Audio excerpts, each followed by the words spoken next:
దుష్టురాలు విడిచి వెళ్ళిపోయింది. అప్పుడు ఒక లోటు, పిల్లలు లేరు అని. అప్పుడే హఠాత్తుగా కవల పిల్లలు పుట్టారమ్మా. ఇంకేం కావాలమ్మా? ఆ? నా పిల్లల్ని చూడమ్మా. ఆ పసితనంలోనే ఎంత చక్కగా నవ్వుతున్నారో. కానీ ఇప్పుడు అన్నీ తెలుసు, కానీ నవ్వు లేదు. అందుకే ఆ నవ్వు అలాగే ఉండాలని ఆ ఫోటో పెట్టాను. బాగా చదువుకోవాలి, గొప్పవాళ్ళు అవ్వాలి అని లక్షల కొద్దీ అప్పు చేసి చదివించానమ్మా.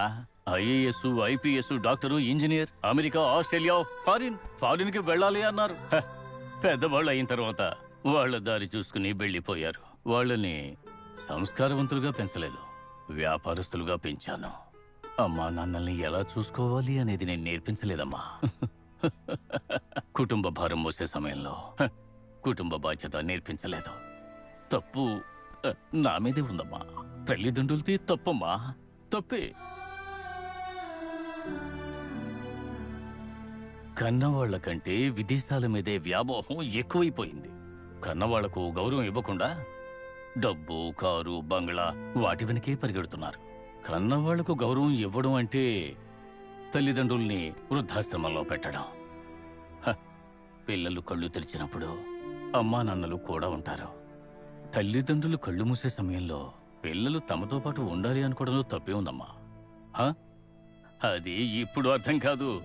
వాళ్ళు తల్లిదండ్రులు అవుతారు కదా, అప్పుడే వాళ్ళకి అర్థమవుతుంది తండ్రి విలువేమిటో. ఇలా చూడు సాక్షి,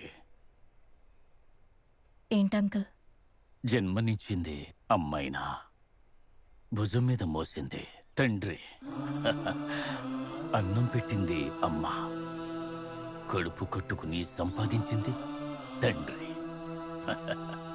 కళ్ళ ముందు ఉన్న దైవం అమ్మ, ఆ దేవుడికే దేవుడు తండ్రి.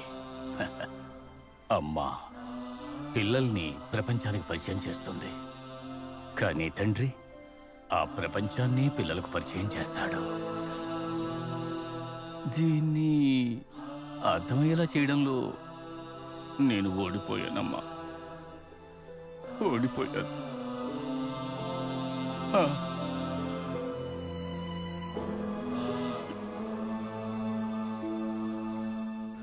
అది ఇప్పుడు అర్థం కాదు. వాళ్ళు తల్లిదండ్రులు అవుతారు కదా, అప్పుడే వాళ్ళకి అర్థమవుతుంది తండ్రి విలువేమిటో. కన్నవాళ్లకు గౌరవం ఇవ్వడం అంటే తల్లిదండ్రుల్ని వృద్ధాశ్రమంలో పెట్టడం. తల్లిదండ్రులు కళ్ళు మూసే సమయంలో పిల్లలు తమతో పాటు ఉండాలి అనుకోవడంలో తప్పే ఉందమ్మా. కన్నవాళ్ల కంటే విదేశాల మీదే వ్యామోహం ఎక్కువైపోయింది. క్యారెట్ కోస్తున్నాను. సాక్షికి పులావ్ అంటే చాలా ఇష్టం.